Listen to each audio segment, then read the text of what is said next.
প্রিয় শিক্ষার্থীরা, আজকে যদি এই মুহূর্তে আমাকে এখান থেকে দীঘা যেতে হয়, তাহলে আমরা কোন পরিবহন ব্যবস্থাকে সর্বাধিক অগ্রাধিকার দেব? ঠিক বুঝেছো তোমরা, আমরা সর্বপ্রথম রেল ব্যবস্থাকে অগ্রাধিকার দেব। আর তোমরা তো জানোই এই রেল ব্যবস্থা ভারতের সর্বপ্রথম প্রবর্তন করেছিলেন ইংরেজ ইস্ট ইন্ডিয়া কোম্পানি। এই ইংরেজ ইস্ট ইন্ডিয়া কোম্পানি রেল ব্যবস্থা প্রবর্তন করার পেছনে তাদের তো নানা রকম স্বার্থ ছিল।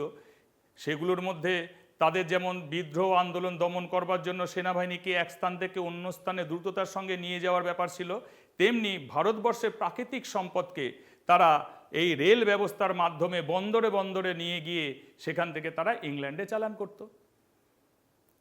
কিন্তু এই ঘটনার পেছনেও আরও একটি ঘটনা লুকিয়ে আছে, যে এই ব্যবস্থার প্রবর্তন করতে গিয়ে তারা ভারতবর্ষে সর্বপ্রথম এবং সর্ববৃহৎ পরিবেশ দূষণের ঘটনা ঘটিয়ে দিয়েছিল।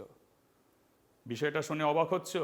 অবাক হওয়ার মতোই তো ঘটনা, কিন্তু সেই ঘটনাটি আজকে তোমাদের সামনে আমি তুলে ধরছি।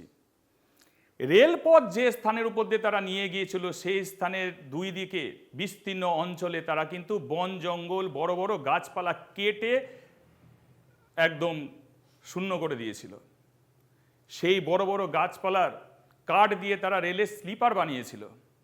তোমরা হয়তো এখন রেলে যে স্লিপার দেখো, সেই স্লিপার কংক্রিটের স্লিপার, কিন্তু এখনও অনেক জায়গাতে তোমরা লক্ষ্য করলে দেখতে পাবে যে কংক্রিটের স্লিপারের বদলে সেই সময়কার কাঠের স্লিপারও পাওয়া যায়। শুধু কি এই গাছপালা কেটেই তারা পরিবেশ দূষণ ঘটিয়েছিল? আর কিছু নয়, আরও কাজ করেছিল তারা। সেই কাজগুলি কি? তারা রেলপথ যে স্থানের উপর দিয়ে নিয়ে গিয়েছিল, সেখানকার নদী নালা খাল বিল ছোট বড় পুকুর তারা বুঝিয়ে দিয়েছিল। এর ফলে কি হয়েছিল?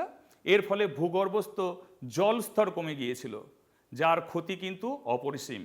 সেই সঙ্গে সঙ্গে আমরা দেখতে পেলাম কি, যে রেল লাইনের দুধারে যে কৃষি জমিগুলো ছিল, উন্নত ফসলের কৃষি জমিগুলো, সেইগুলো কিন্তু তারা এই পদ্ধতিতে বর্ষার জল জমে জমিগুলো একদম নষ্ট হয়ে গেল, কৃষি কাজের জন্য অনুপযোগী হয়ে গেল।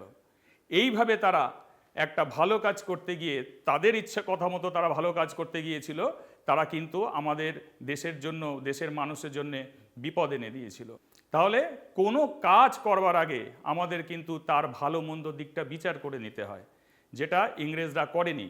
কিন্তু আমরা তোমরা যারা রয়েছো তারা কিন্তু সমস্ত কাজ করার আগে কিন্তু ভালো মন্দ দিকটা বিচার করে নেব, এবং এই ভালো মন্দ দিকটা যদি বিচার করে নিতে পারি, তাহলে আমাদের সেই কাজটি সম্পূর্ণ এবং খুব সুন্দরভাবে হয়ে উঠতে পারে। এইভাবে ইতিহাসের ঘটনার পেছনে যে ঘটনাগুলো লুকিয়ে রয়েছে, সেই ঘটনাগুলি আমি আবার তোমাদের সামনে তুলে ধরবো পরবর্তী ভিডিওতে। এইভাবেই তোমরা সঙ্গে থাকবে। ধন্যবাদ।